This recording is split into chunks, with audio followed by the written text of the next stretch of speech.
2024 के लोकसभा चुनाव से पहले कल यानी 23 जून को एक बड़ी विपक्षी बैठक होने जा रही है, जिसमें आम आदमी पार्टी के राष्ट्रीय संयोजक अरविंद केजरीवाल भी होंगे, उनके साथ भगवंत मान और संजय सिंह भी होंगे। बातचीत के लिए हमारे साथ खुद संजय सिंह इस वक्त मौजूद हैं। संजय जी, बड़ी बैठक 2024 से पहले, हालांकि लोकसभा चुनाव नज़दीक, उस पर चर्चा ज़्यादा होनी है, लेकिन मुख्यमंत्री चिट्ठी लिखते हैं, वो कहते हैं कि अध्यादेश से बड़ा कोई एजेंडा नहीं होना चाहिए, इस पर सबसे ज़्यादा चर्चा होगी।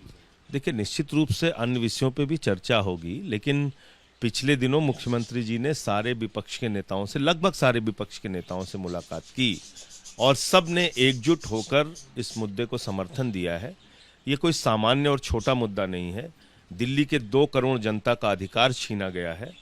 भारत के सर्वोच्च न्यायालय के 5 जजों की प्रतिष्ठा को चोट पहुंचाई गई है।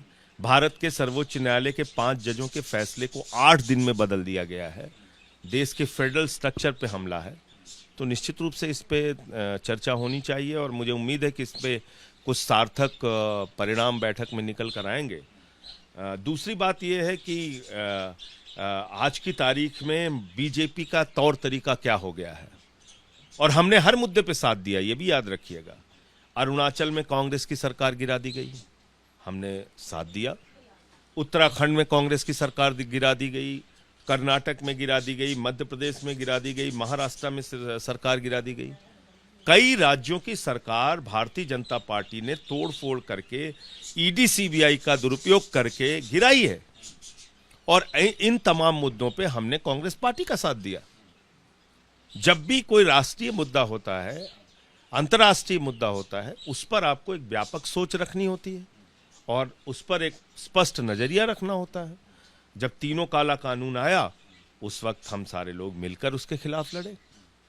जब मीरा कुमार जी को राष्ट्रपति के लिए चुनाव में उतारा कांग्रेस पार्टी ने, हमने कांग्रेस पार्टी का साथ दिया। मार्गरेट आल्वा जी को उपराष्ट्रपति के लिए उतारा, हमने कांग्रेस पार्टी का साथ दिया, बिना मांगे। तो इसलिए बिना मांगे समर्थन दिया। इसलिए जब भी कोई राष्ट्रीय अंतर्राष्ट्रीय मुद्दा होगा, उस पे आपकी भूमिका अलग होनी चाहिए। जब भी देश के संघीय ढांचे और लोकतंत्र को बचाने का मुद्दा होगा, संविधान को बचाने का मुद्दा होगा, उस पे आपकी भूमिका अलग होनी चाहिए। अन्य विषयों पे अलग ढंग से सोच सकते हैं। काफ़ी समय हो गया कांग्रेस से वक्त मांगे हुए, ना वक्त मिला है, ना औपचारिक कोई घोषणा हुई है। कल जब एक ही मंच पर राहुल गांधी भी सामने खड़े होंगे, अरविंद केजरीवाल भी खड़े होंगे, तो क्या आपकी कोशिश यही होगी कि कांग्रेस पर दबाव बनाया जा सके, खुद की तरफ से भी और जो बाकी जो विपक्षी नेता वहां पर होंगे उनके जरिए भी? नहीं, मुझे लगता है कि कांग्रेस पार्टी के अंदर भी इस पे निश्चित रूप से चर्चा हुई होगी। और मैंने जैसा आपको कहा कि ये मुद्दा सिर्फ आम आदमी पार्टी का मुद्दा नहीं है, ये देश के फेडरल स्ट्रक्चर का मुद्दा है, लोकतंत्र का मुद्दा है, और इस पे कांग्रेस पार्टी की क्या भूमिका है कल की बैठक में स्पष्ट हो जाएगा। लेकिन इस पे विपक्षी सवाल भी उठा रहे हैं। पोस्टर जिस तरीके से लग रहे हैं, कल आम आदमी पार्टी का पोस्टर लगा, उसमें अरविंद केजरीवाल के अलावा कोई दूसरा नहीं था। आज समाजवादी पार्टी ने पोस्टर लगाया, उसमें कांग्रेस को छोड़ के बाकी सभी विपक्षी नेताओं की फोटो है। भाजपाइयों का कहा जा रहा है कि केजरीवाल खुद का बड़ा चेहरा दिखा। ये सब भाजपाइयों का प्रोपेगेंडा है, उनके चक्करों में मत पड़िए। इसलिए मैं आपको कहना चाहता हूं कि इस मीटिंग से कौन बौखलाया हुआ है सबसे ज्यादा? भारतीय जनता पार्टी बौखलाई हुई है। आप देखिए कितना उनके पेट में दर्द है, सवाल उठा रहे हैं विपक्षी एकता पे। अरे भाई, जिनके पुरखे जिन्ना की मुस्लिम लीग के गोद में खेलते थे, जिनके पुरखों ने जिन्ना की मुस्लिम लीग के साथ सरकार बनाई, जिस पार्टी ने अफजल गुरु को शहीद मानने वाली पीडीपी के साथ सरकार बनाई, आज वो विपक्षी एकता पे सवाल उठा रहे हैं। तो भारतीय जनता पार्टी का न कोई मूल्य है, न सिद्धांत है, और दुनिया की सबसे बड़ी भ्रष्ट पार्टी है। मैं ये बात इसलिए कहना चाहता हूं कि कर्नाटक में इनके पास माइनिंग घोटाला करने वाला येदियुरप्पा है, आसाम में वाटर घोटाला करने वाला हेमंत विश्व शर्मा है, मध्य प्रदेश में व्यापम घोटाला करने वाले शिवराज सिंह है, और जिस पार्टी का राष्ट्रीय अध्यक्ष रक्षा सौदे में दलाली खाने के मामले में सजा पा चुका हो, उनको कम से कम दूसरी पार्टियों के विषय में नहीं बोलना चाहिए।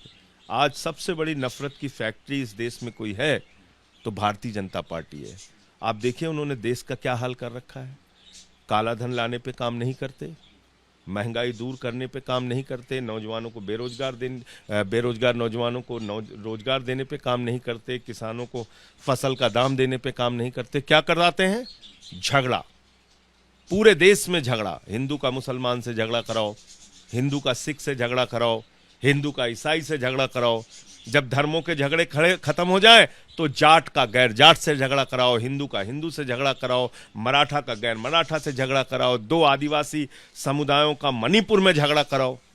तो ये भारतीय जनता पार्टी दरअसल भारतीय झगड़ा पार्टी बन गई है और पूरे देश में नफरत फैलाकर, कभी किसान पे लाठी चला के, कभी पहलवान पे लाठी चला के, ये लोग देश को बर्बाद करने पर तुले हैं। और ये वक्त है, इस वक्त की ज़रूरत है कि सारे लोग एकजुट होकर इस पार्टी को रोकें, वरना देश बर्बाद हो जाएगा। 14 प्रधानमंत्रियों ने 55 लाख करोड़ का कर्जा लिया, अकेले मोदी जी ने 100 लाख करोड़ रुपए का कर्जा लिया। मैं समझता हूं कि आज जो हालात हैं इसमें सबको एक साथ मिलकर इस पार्टी को हटाने की ज़रूरत है। विपक्षी पार्टियों की बैठक से पहले शरद पवार का एक बड़ा बयान आया है, उसमें वो कह रहे हैं कि अगर 2024 में बीजेपी लौट कर आती है तो शायद उसके बाद कभी चुनाव हो ही ना। बिल्कुल सही कह रहे हैं।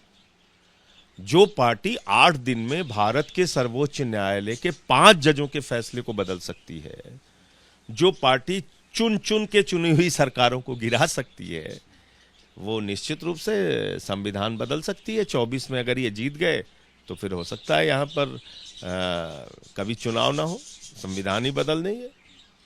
एक आखिरी सवाल, 24 तारीख को भी एक सर्वदलीय बैठक बुलाई है होम मिनिस्टर ने, अमित शाह ने। वो कह रहे हैं कि हम मणिपुर में जो हिंसा हुई है उस पर बातचीत होनी चाहिए। आप बहुत सारे सवाल उठाते रहे हैं, आप शामिल हो रहे हैं इस बैठक में और क्या बातें रखेंगे? देखिए, ऐसा है कि हुजूर आते आते बहुत देर कर दी, मणिपुर जल गया, बर्बाद हो गया। 2 समुदायों के बीच में मारकाट चल रही है, वहां पे हजारों घर जलाए जा चुके हैं, महिला मंत्री का घर जलाया जा चुका, केंद्र के मंत्री का घर जलाया जा चुका, सैकड़ों लोगों की हत्या हो गई। और गृह मंत्री अब जाग रहे हैं, पूरे देश में उनको घूमने की फुर्सत है। और हमारे प्रधानमंत्री देश छोड़ के चले गए, अमेरिका की सैर कर रहे हैं। वो कह रहे हैं तुम जल रहे हो, हम चल रहे हैं।